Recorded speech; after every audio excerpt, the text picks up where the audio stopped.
Hi, everyone. Welcome to our podcast on digital ethics in the modern world. I'm Alana, and with me today are Jericho, Brian, Bonzi, and Geraldine.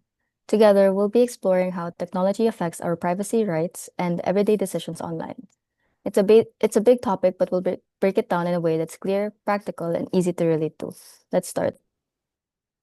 So, unahin muna natin yung digital ethics, which is yung main concern natin for this podcast.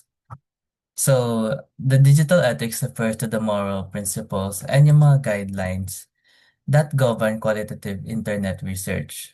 From its inception, yung mga publication, tsaka yung mga data management.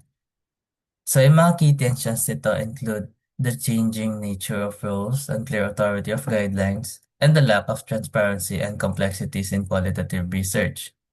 So in broad discussion, yung digital ethics, ito yung nag-e-examine kung paano yung digital information and communication technologies impact yung mga society and the environment itself.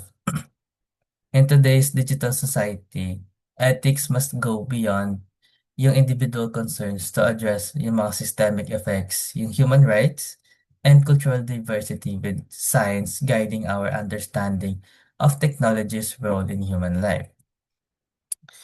So let's go with the values and challenges of a digital society. So digital technologies have transformed societies rapidly, meaning to say mabilis yung pag-improve and improving connectivity, healthcare, education, and public services. So yung mga innovations dito like yung mga AI or yung mga big data tsaka yung mga blockchain, nag-o-offer sila ng equal access of opportunities. And yet, marami pa rin hindi nasasali dito sa innovation na to. Particularly yung kababaihan and minorities and yung mga tao na nasa remote or rural areas. And yung algorithms that can enforce yung mga bias if diversity is lacking. Sa mga adolescents naman or yung early adults, 20s to 30s, digital tools support learning, creativity, and social connections, but can also impose risks like exposure to inappropriate content, misinformation, and data misuse. So, proper guidance is essential to protect young users. Dumako naman tayo sa elements of digital ethics. So, privacy and data protections are major concerns in the digital age. So, it balances innovation and yung regulation nito, especially with differing global laws at saka yung mga emerging technologies like yung mga nabanggit kanina like AI, blockchain, and yung mga IoT devices natin. So, ethical practices, privacy by design, and user awareness are vital then.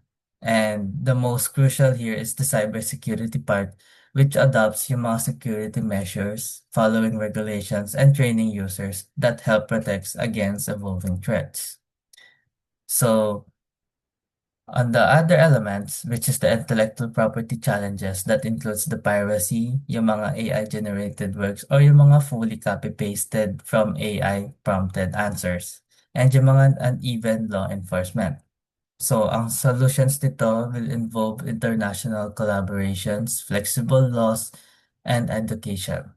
So, one thing also is for the accountability and transparency that ensures digital systems that protect users from bias and misuse, requiring ethical governance and yung mga clear communications. Finally, digital well-being emphasizes responsible online activity that balances opportunities with proper privacy and proper use of digital footprints. So, pumunta naman tayo sa mga key issues and challenges. So, sa misinformation and disinformation naman, it distorts public perceptions amplified by social media algorithms and yung tinatawag natin sensationalism. It prevents the surveillance using big data that raises privacy concerns that involves balancing security and privacy through ethical policies, which is a key challenges.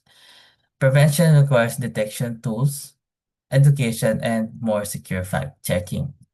And the last key issues that we'll be tackling is the AI and automation that brings benefits but also risk like job displacement, requiring a human-centric approach to workforce adaptation. Cyberbullying and digital divide highlights unequal access and online risk. So promoting yung digital literacy natin and equal access is crucial for education and career access. So we're done with digital ethics. We can move on to the digital human rights. For the digital human rights, what is what is a digital human right? Basically, it is an extension of the universal human rights that was uh, documented during the end of World War II, where the United Nations would create a document that entails the right of each individual in the world for basic freedoms, like the ability for a person to have their basic human rights. As extension, the digital human rights enables a person to have free access to the internet, freedom from harassment and malicious conduct, freedom of expression, and the right to information that is legitimate. Some of the specific areas that encompass this are the right to privacy, where people are entitled to protections of their personal information. Another would be the right to access information, where everyone must be able to access any and all content. Next is the ability to conduct free expression, where each person may be free to say and do what they want without limit. And adjacent to this is the right to digital inclusion and equality, where each person may not be discriminated for their beliefs or ideas. Some challenges digital citizens may face uh,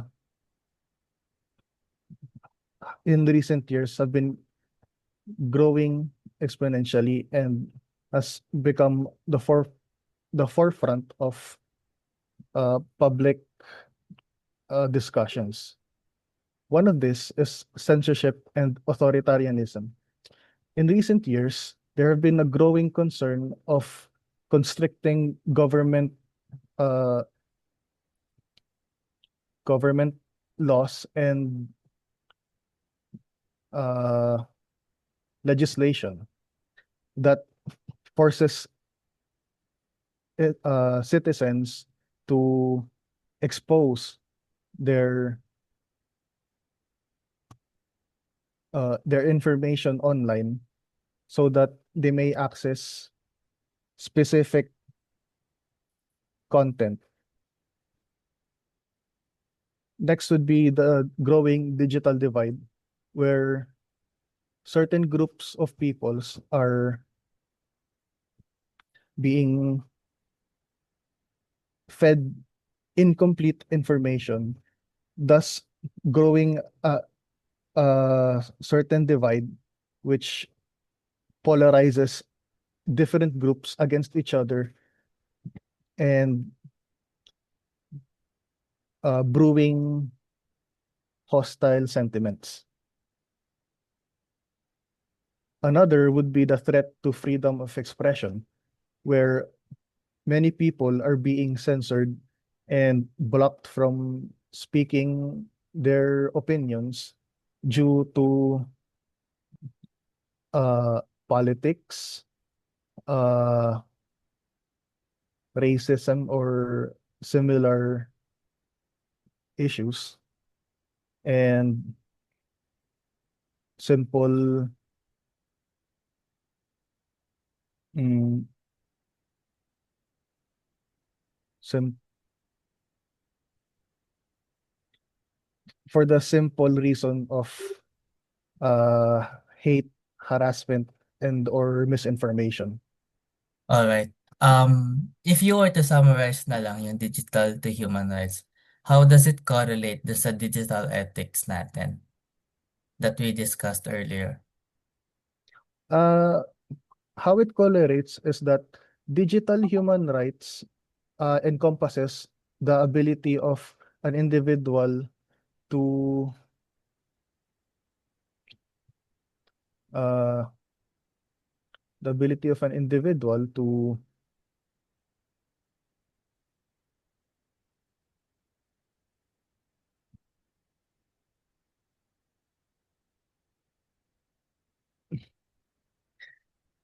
Uh, Sorry lang. Medyo na-caught off guard ako dun.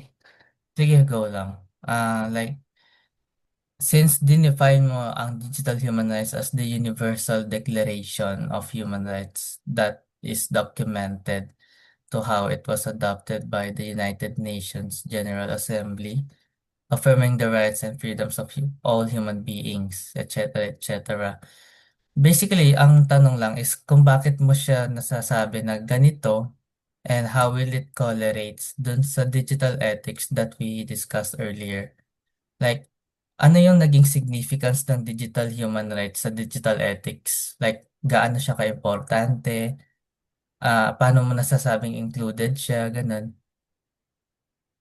Sa basic idea ng digital human rights, basically, ito yung shield ng regular na tao so that they would be protected from, uh, like previously discussed, bullying, misinformation, uh, uh,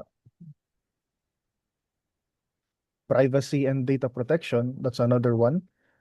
And so that people have a baseline so that how should they conduct themselves and what sort of basic uh basic things that they should know that it should be protected, and some things that are that should be free for them to do and access.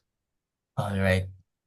I think we can now move on sa part 3, which is yung ethical decision making in digital environments. Thank you, Bonsi.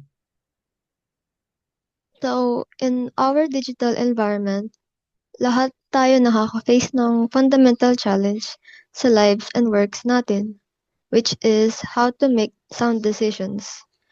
A crucial part of this is ethical decision making, which can be broken down into 4-step process. First, it begins with sensitivity, the ability to see a moral issue. Next comes is judgment, where you figured out the correct path. The third step is motivation, a commitment to prioritizing ethical values above all else. Finally, you need character, the strength to act on your principles. This process is the very foundation of integrity and trust. Now, let us explore a key distinction between human and AI decision making. The most significant difference is the presence of noise, those irrelevant factors that can cloud our judgment. Humans are naturally susceptible to this noise. We're influenced by emotions and biases, which can lead to inconsistent and less than ideal results. AI, in contrast, is a powerful tool. It processes massive amounts of data with objective algorithms, effectively eliminating noise. This is why AI can outperform us in tasks that demand precision, such as forecasting or bias correction. But here's a critical warning. An over-reliance on AI can lead to new problems, which is why research suggests that as AI become more integrated in our lives, especially in fields like education, it could diminish our core decision-making skills. The risk is that we become more lazy and lose the ability to think critically on our own. The next is its framework and process.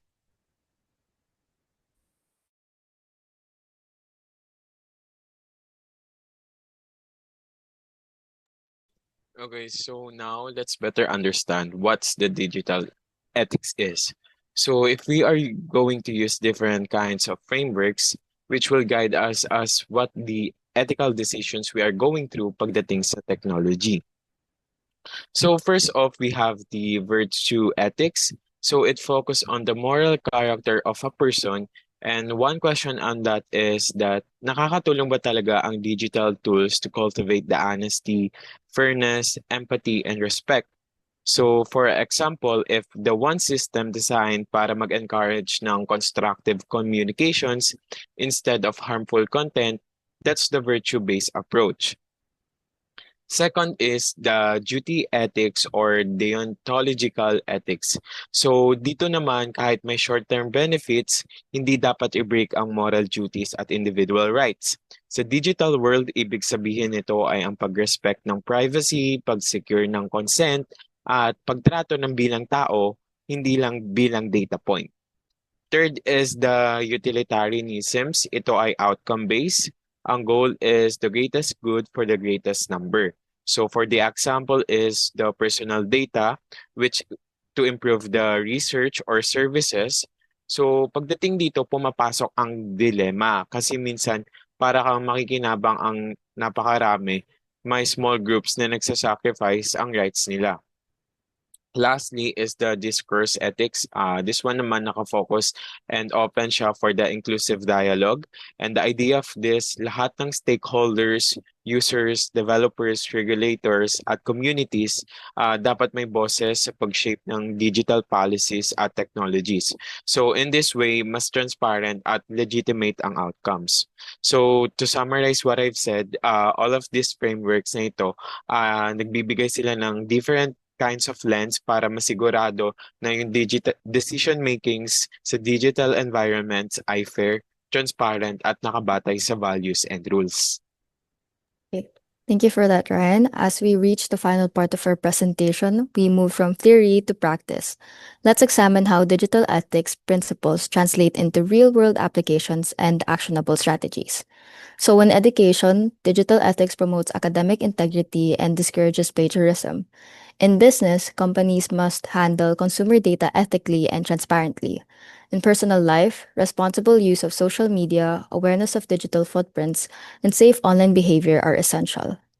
So, promoting digital ethics requires raising awareness and ethical literacy, establishing institutional and government policies, integrating human rights into platforms, and fostering responsible digital citizenship for fair, informed participation in digital spaces. In conclusion, digital ethics guides us in navigating the opportunities and challenges of the digital world. By protecting privacy, promoting accountability, and fostering responsible digital behavior, we can ensure that technology benefits everyone while respecting human rights and societal values. Let us all commit to being ethical and responsible digital citizens. Once again, this has been a presentation on digital ethics.